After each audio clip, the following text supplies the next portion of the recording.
Hey everybody, it's Bad Brad, and the time to take down my little office slash studio here that we've done all these YouTube videos in. I've worked on a lot of recording projects in this room. This has been my office, and it's where I've been doing all these YouTube videos that I've been working on for the last, I don't know, since December of this year. And I figured I would take a little time while I'm tearing down this back wall and, just talk about these things and what's on the wall and what it means to me and my time here in Nashville. Now, I'm going to start with chronologically. First, I've got this Van Halen poster, and this is of the first album. And Van Halen was the reason why I went out west. Seeing Van Halen on MTV in the middle 80s, around 82 to 84, and just, thinking of that California lifestyle and the hot rodded Marshalls and the cool guitars, hot rodded Charvels and Jacksons.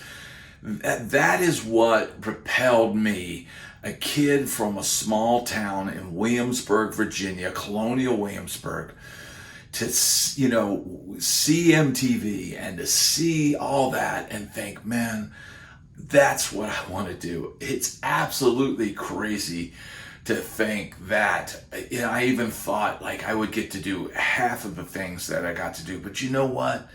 If you don't try in life, you'll never know. You'll never know if you're going to make it or not. So Van Halen 1 was an album of many, many, many albums and things that inspired me over the years and inspired me as a guitar player. And I would say specifically, Van Halen was the reason why I went out west. Just, to experience everything that they felt like they sang about in their songs. So this is the first thing on my wall.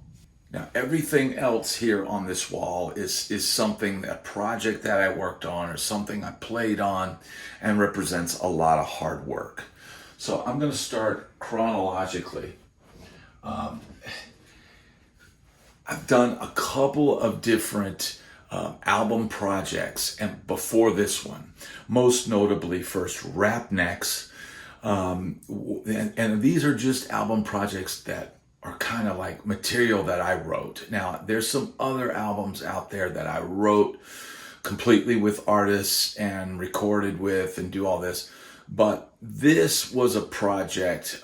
First of all, Rapnexx was the first one. And then after Rapnexx, we did an album called Suitcase Pimps, Love is Grand. Go check out both of those projects. Rapnexx is hilarious. It's very offensive.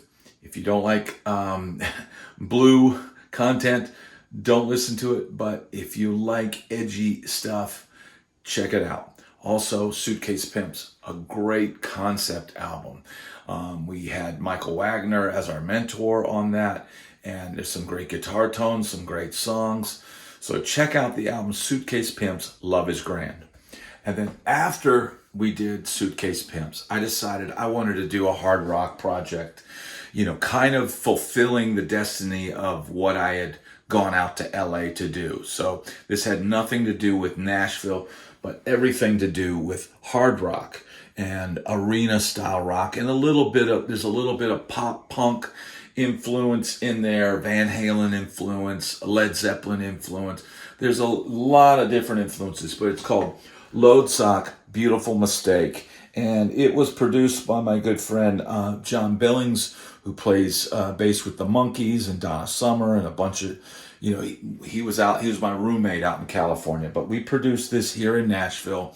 It's a really cool hard rock record with lots of guitar solos, lots of cool guitar tones. So check out Loadsock, Beautiful Mistake. Okay, now as far as what's on my wall, so the next thing that I'd talk about is this plaque right here. This is the first award that I ever got I was probably, I'm guessing 44 at the time, 43 years old. Had been in Nashville since I was 27, so a lot of years to get to this point. But this is a #1 album, Billboard Top Country Album. It made it to #2. And then on the Billboard 200, it made it to #1. So this represents a lot of years of work and the first plaque that I ever got for something charting. And so I was really glad to get this, and to have a #1 album on the Billboard 200, that's pretty amazing. And you can see it's made out to badbrad Henderson. And the Billboard #1 country album, Declaration of Independence, and it's #5. Oh, it was #5 on the Billboard 200. So it was a #1 country album, and then #5 on the Billboard 200. So that's pretty good for a kind of an independent label and an artist that's a little bit different from the mainstream. And this is the first one that I received. So this I just got. It's a whole process of getting these plaques. But long story short, many years later, the album went gold.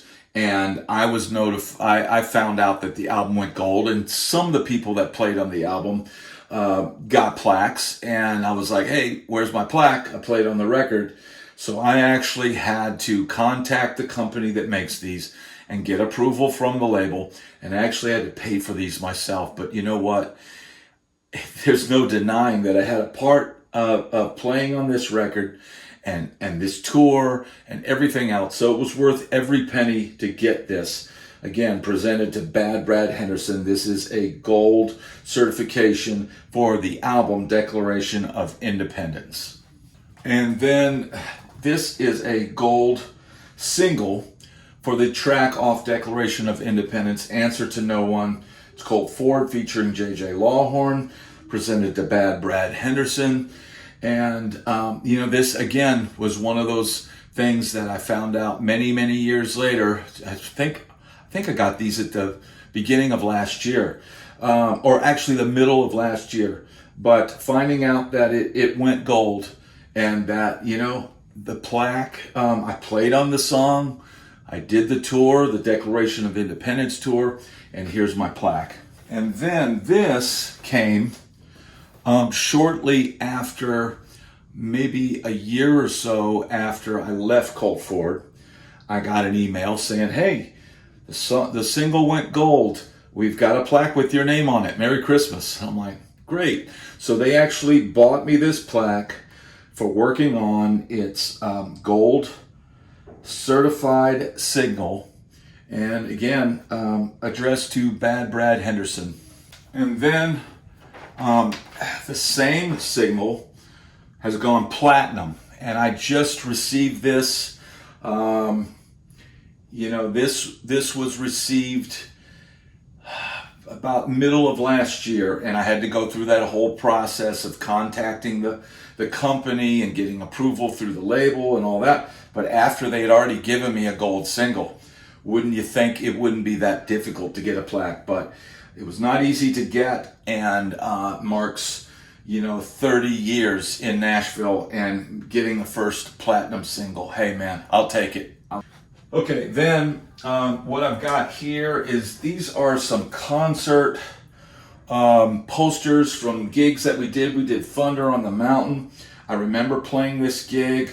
I remember the power going out several times during our performance, and having to remain calm and wait for the power to generate. But it was really almost felt a little bit like sabotage. But anyway, and it's got Colt Ford's signature. Hell yeah, bro.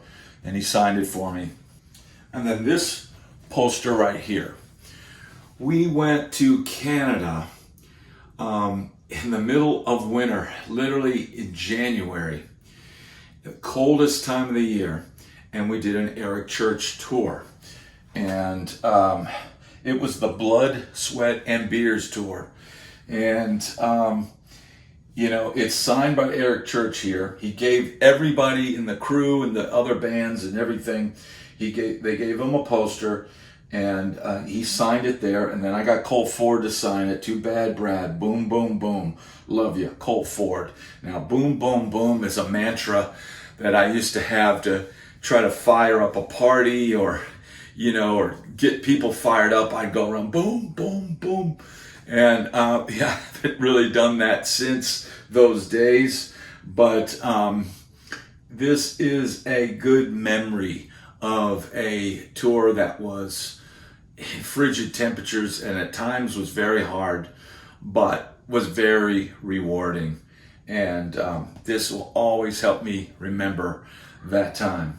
Now, immediately after I left the Colt Ford organization, I worked on a solo record, and I had Jesse Wooten, who is the son of Joe Wooten, the brother of Victor Wooten.